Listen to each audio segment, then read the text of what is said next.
지금이 코로나가 너무 심해져서 저도 거의 대부분의 시간을 집에서 모든 일을 다 처리하고 있습니다. 특히 겨울에는 너무 추운데 아침에 일어나는 나와의 싸움을 열심히 하고 있습니다. 새 여자라는 여기 같이 들어가 있어서 좀 동기부여가 되더라고요. 저뿐 아니라 이렇게 아침에 5시 반부터 8시 50분까지 라이브 방송을 통해서 제가 그나마 같이 이 시간을 좀 유용하게 활용을 하려고 합니다. 택배 같은 경우는 언제 싸나? 택배는 거의 아이를 재우고 난 뒤의 시간 또는 추가적인 주문이 들어오면 좀 수시로 싸려고 하는 편입니다. 지금 저에게 너무 바빠도 안 되고 너무 안 돼도 안 되는 그냥 저에게 딱 컨트롤 가능한 정도의 택배 주문이 들어와서 그래도 잘 쳐내고 있는데요. 육아하는 엄마들이 진짜 내가 뭘 팔 수 있을까를 고민하지만은 사실 따지고 보면 실질적으로 사용한 물건들이 다른 사람들보다 훨씬 더 많고 그 경험치가 더 풍부하다라는 생각이 들어요. 어떤 제품을 판매하려고 할 때 그 제품에 대해 내가 진짜로 사용하고 좋았는지를 먼저 체크해 보세요. 그리고 사실은 그런 것도 중요해요. 내가 정말 판매하고 싶은 제품이 시대의 흐름과 부합을 하는지. 예를 들어 지금은 이제 손목시계, 명품은 좀 다르겠다. 예를 들어서 이제는 잘 사용 안 할 연필인데 연필을 정말 레트로한 감성으로 예쁘게 팔지 않으면 그 연필이 판매가 될까요? 요즘에 연필 거의 안 쓰잖아요. 그러니까 이런 흐름들을 잘 맞춰서 내가 그 컨셉에 맞게 시대의 흐름에 맞게 변화해서 옛날 그 많이 구매하던 연필이라도 지금 판매를 했을 때 가능성이 있는 거고 또 누구나 다 판매하는 제품인데 나까지 같이 도전한다고 그 제품이 같이 팔릴까요?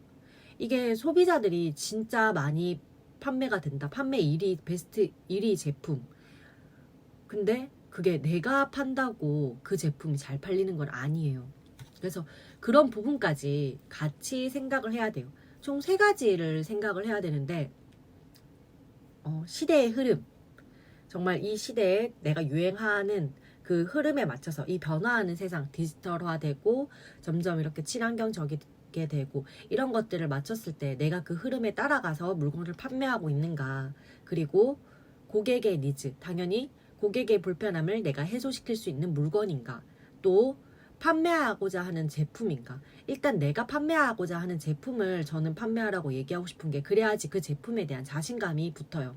그리고 그 제품을 상세 페이지를 만들 때 내가 그 제품에 대한 장단점을 잘 알고 있기 때문에 표현하고 나타내기가 훨씬 좋아요. 남에게 설명하기도 좋고.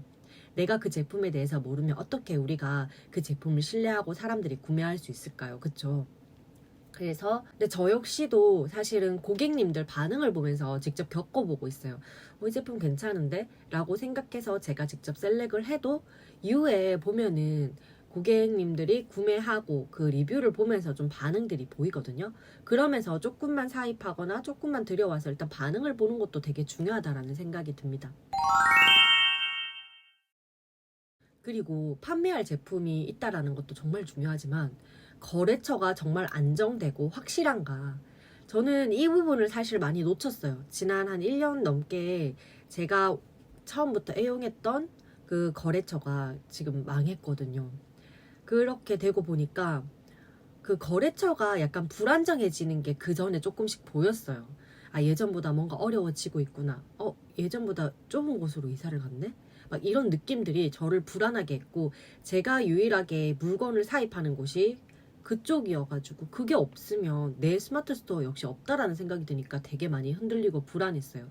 그래서 꼭 한 군데 딱 명확한 거래처 말고도 예를 들어 구매 대행이라던가 제품을 수입하는 사람이라면 좀 여러 업체를 내가 셀렉을 해서 안정된 거래처를 만들어 놔야 돼요. 그게 아니면 좀 늘 불안한 상태가 되겠죠.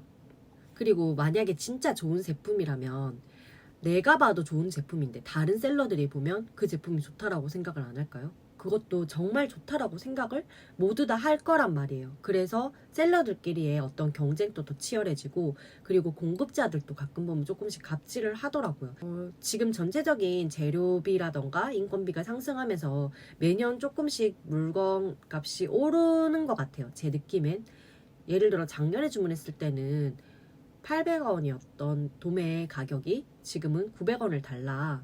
여기에 세금 계산선 따로다. 이렇게 되면 내가 1200원에 팔았던 물건인데 남는 게 점점 없어지잖아요. 그러면 저 역시도 또 고객에게 그 오른 100원을 추가할 수밖에 없어요.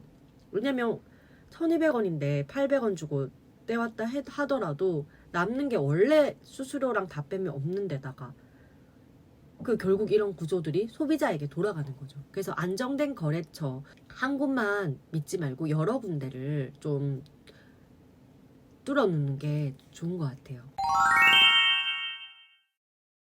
쇼핑몰을 하면은 다들 마진은 어떻게 하는지 좀 궁금해 하시는데, 보통 옷 같은 경우는 1.3에서 1.6배라고 알고 있어요. 그런데 이제 보통 공산품 같은 경우는 그래도 좀 마진을 많이 남겨 먹을 수 있는 제품 종류들이 많아요. 예를 들어 대표적인 상품이 저는 그거라고 생각하거든요.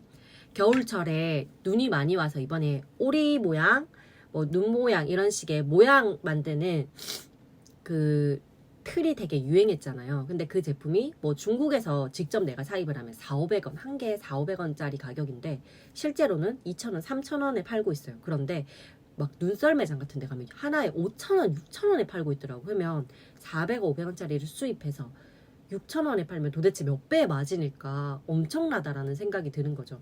우리가 이 가격을 결정할 때는 어느 정도 그런 부분들을 내 물건값에 대해서만 생각을 할 게 아니라 내가 그 물건을 구입하고 그리고 제품을 포장하고 택배비가 나가고 상자값이 나가고 자재값이 나가는 그런 여러 부분들을 생각을 해줘서 가격을 좀 측정을 해야 돼요.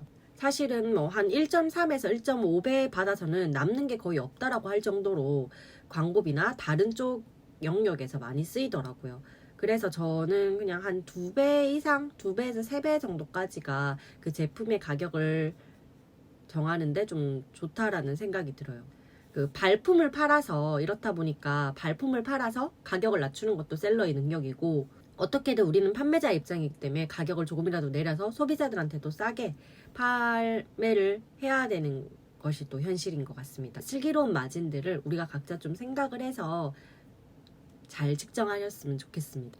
쇼핑몰을 당장에 계획하시거나 일단 시도를 했는데 아직 어떤 제품을 사입해야 되겠다라는 그게 없다라면은 계속해서 여러 제품들 어떤 아이템이 현재 유행하고 있는지를 체크하면서 계속 찾아보시면 좋을 것 같습니다. 네, 오늘 영상은 여기서 마칠게요. 감사합니다.